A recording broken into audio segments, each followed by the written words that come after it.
नमस्कार, भारत एक्सप्रेस देख रहे हैं आप। आपके साथ मैं हूं उज्जवल मिश्रा। लोकसभा चुनाव का बिगुल बज चुका है।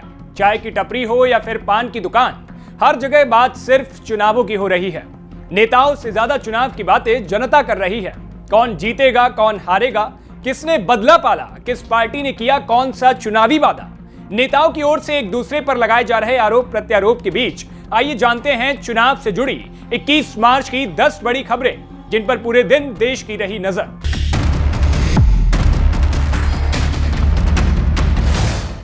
जेपी नड्डा का कांग्रेस पर पलटवार। कांग्रेस पार्टी के खातों पर लगाई गई रोक को लेकर सोनिया गांधी, राहुल गांधी और मल्लिकार्जुन खड़गे मोदी सरकार पर हमला बोल रहे हैं, जिसके बाद बीजेपी के राष्ट्रीय अध्यक्ष जेपी नड्डा ने पलटवार किया है। जेपी नड्डा ने कहा कि कांग्रेस को जनता पूरी तरह से नकार चुकी है, इसलिए उन्हें ऐतिहासिक हार का डर सता रहा है, जिसको लेकर अब कांग्रेस के नेता भारतीय लोकतंत्र और संस्थाओं के खिलाफ बयानबाजी कर रहे हैं।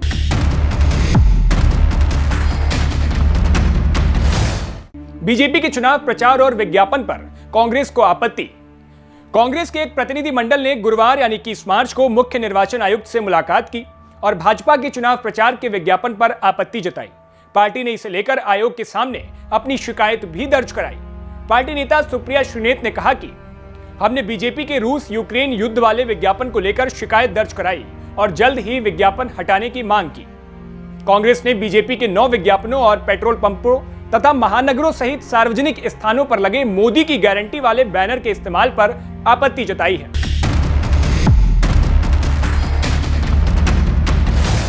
विकसित भारत मैसेज पर रोक लगाने के दिए निर्देश। इलेक्शन कमीशन ने केंद्र सरकार के तकनीकी और सूचना प्रौद्योगिकी मंत्रालय यानी आईटी मिनिस्ट्री को व्हाट्सएप पर भेजे जा रहे विकसित भारत मैसेज को तत्काल प्रभाव से रोक लगाने के निर्देश दिए हैं। दरअसल चुनाव आयोग को शिकायत मिली थी कि लोकसभा चुनाव की तारीखों के ऐलान के साथ ही आदर्श आचार संहिता लागू हो गई है, लेकिन सरकार अभी भी अपनी योजनाओं को बताने वाले मैसेज जनता के पास भेज रही है। शिकायत मिलने के बाद चुनाव आयोग ने इस मामले का संज्ञान लिया और इस पर रोक लगाने के निर्देश दिए। इस बाबत 18 मार्च को टीएमसी नेता डेरेक ओ ब्रायन ने चुनाव आयोग को शिकायती पत्र दिया था। चुनाव आयुक्तों की नियुक्ति पर रोक लगाने से सुप्रीम कोर्ट का इनकार। सुप्रीम कोर्ट ने गुरुवार 21 मार्च को नए चुनाव आयुक्तों की नियुक्ति पर रोक लगाने वाली याचिकाएं खारिज कर दी हैं। याचिकाओं की सुनवाई करते हुए सुप्रीम कोर्ट ने कहा कि मार्च 2023 के सुप्रीम कोर्ट के फैसले में यह कहीं नहीं लिखा है कि चुनाव आयुक्तों की नियुक्ति वाले पैनल में जुडिशियल मेंबर होने चाहिए। इसके साथ ही कोर्ट ने चुनाव आयुक्तों की नियुक्ति वाले कानून पर रोक लगाने से साफ इनकार कर दिया है। मामले की सुनवाई कर रही जस्टिस संजीव खन्ना और जस्टिस दीपांकर दत्ता की पीठ ने कहा कि अगर वे अभी चुनाव आयुक्तों की नियुक्ति को रद्द करते हैं तो इससे अव्यवस्था फैल जाएगी। नए चुनाव आयुक्तों के खिलाफ कोई आरोप नहीं है। कई राज्यों में ईसी ने किए तबादले। लोकसभा चुनाव की तारीखों के ऐलान और आचार संहिता लागू होने के बाद चुनाव आयोग पूरी तरह से सख्ती के मोड में आ चुका है। इलेक्शन कमीशन ने कुछ राज्यों में प्रशासनिक फेरबदल किए हैं, जिसमें 5 राज्यों यानी गुजरात, पंजाब, ओडिशा, असम और पश्चिम बंगाल में 8 एसपी, एसएसपी और 5 डीएम के ट्रांसफर का आदेश जारी किया है। इसके अलावा जहां भी अधिकारियों पर प्रमुख राजनेताओं के रिश्तेदार होने के आरोप लगे थे, वहां के डीएम और एसपी का भी तबादला हुआ है। इसमें पंजाब के बठिंडा एसएसपी और असम के सोनितपुर एसपी का नाम भी शामिल है।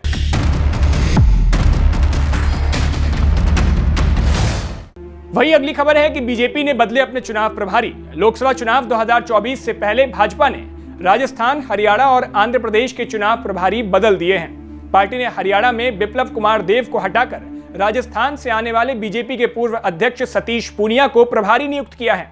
इनके साथ सुरेंद्र सिंह नागर को सह प्रभारी नियुक्त किया गया है। वहीं राजस्थान में भाजपा के मौजूदा प्रभारी प्रहलाद जोशी की जगह वरिष्ठ नेता विनय सहस्त्रबुद्धे को चुनाव प्रभारी नियुक्त किया गया है। इसके अलावा विजया राहटकर और प्रवेश वर्मा को सह प्रभारी बनाया है। वहीं आंध्र प्रदेश में पार्टी ने राज्यसभा सांसद और मुख्यालय प्रभारी अरुण सिंह को नियुक्त किया है। उनके साथ यूपी के पूर्व स्वास्थ्य मंत्री सिद्धार्थ नाथ सिंह को भी नियुक्त किया गया है।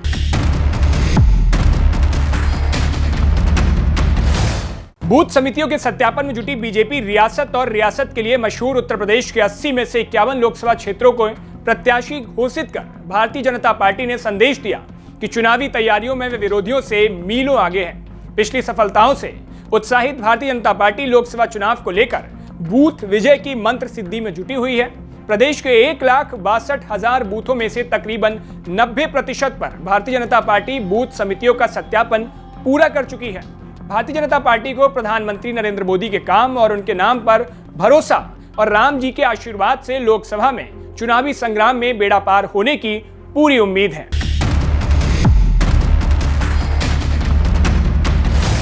वहीं अगली खबर है कि कांग्रेस ने अपने प्रत्याशियों की लिस्ट जारी की है। कांग्रेस ने अरुणाचल विधानसभा चुनाव के लिए अपने 34 उम्मीदवारों की पहली लिस्ट जारी कर दी है।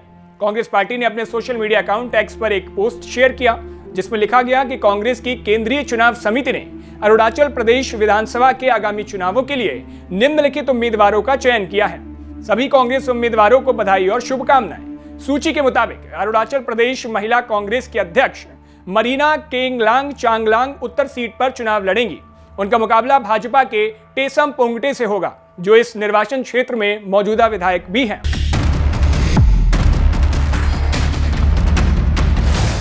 वहीं अगली खबर है कि आरजेडी ने अपने 4 उम्मीदवारों के नामों का ऐलान कर दिया है। आगामी लोकसभा चुनाव को लेकर बिहार में आरजेडी ने अपने 4 कैंडिडेट्स के नाम का ऐलान आज कर दिया है। पार्टी ने गया से कुमार सर्वजीत, नवादा से श्रवण कुशवाहा, औरंगाबाद से अभय कुशवाहा और जमुई से अर्चना रविदास को चुनावी मैदान में उतारा है।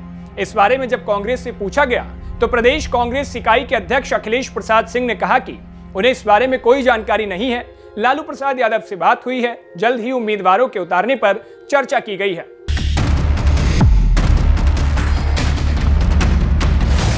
तो वही अगली खबर यूपी से है, जहां पल्लवी पटेल की पार्टी से सपा का गठबंधन टूट गया है। लोकसभा चुनाव 2024 के मद्देनजर सपा सुप्रीमो अखिलेश यादव ने बड़ा बयान दिया है। उन्होंने साफ कर दिया है कि समाजवादी पार्टी और पल्लवी पटेल की पार्टी अपना दल कमेरावादी के बीच अब कोई भी गठबंधन नहीं है। 2022 के चुनाव तक ही गठबंधन था, 2024 में उनसे कोई गठबंधन नहीं है। इससे पहले भी सपा के कई साथी उन्हें छोड़ चुके हैं, जिसमें ओम प्रकाश राजभर की सुभाषपा, जयंत चौधरी की आरएलडी शामिल है। अब पल्लवी पटेल से भी समाजवादी पार्टी का गठबंधन खत्म हो गया है।